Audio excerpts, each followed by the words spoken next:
Gold and silver are under pressure right now, and the reason comes down to one key number: real yields. When real yields rise, gold and silver tend to fall. That relationship is playing out again in the current session. Let's break down what is happening and what to watch next. Real yields are what you actually earn on a government bond after you strip out inflation. So if a bond pays 4%, but inflation is running at 2%, your real yield is 2%. That number matters a lot for gold and silver, because neither metal pays any interest or dividends.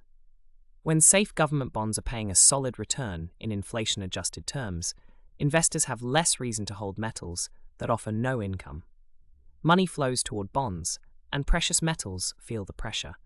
That is exactly what is weighing on both metals right now. Silver is tracking gold lower in this session. Silver plays two roles in the market. It is part monetary metal, meaning it often moves with gold on macro signals, and part industrial commodity, meaning strong factory demand can sometimes push it in its own direction. But when the selling is driven by rising rates rather than industrial news, silver and gold tend to move together. That is the case here. This dynamic has been a recurring theme ever since central banks started raising interest rates aggressively. When the Federal Reserve keeps rates elevated and inflation expectations ease even a little, real yields climb. Gold has consistently struggled in that environment, and this session is no different.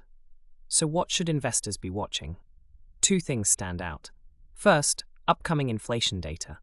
If the next inflation reading comes in cooler than expected, that would likely push real yields lower and take some pressure off gold and silver. Second, Federal Reserve commentary. A more cautious or dovish tone from Fed officials could signal that rate cuts are getting closer, which would also soften real yields and provide some relief for the metals. On the flip side, if inflation stays sticky or Fed officials sound committed to keeping rates high, real yields could stay elevated or move even higher. In that case, gold and silver may struggle to attract fresh buyers in the near term.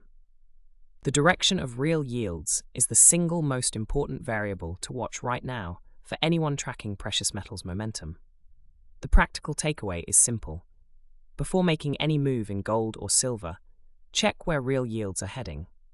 Watch the next inflation print and listen closely to what Fed officials are saying.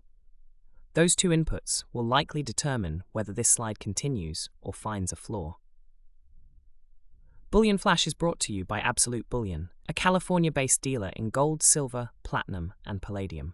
More at absolutebullion.com.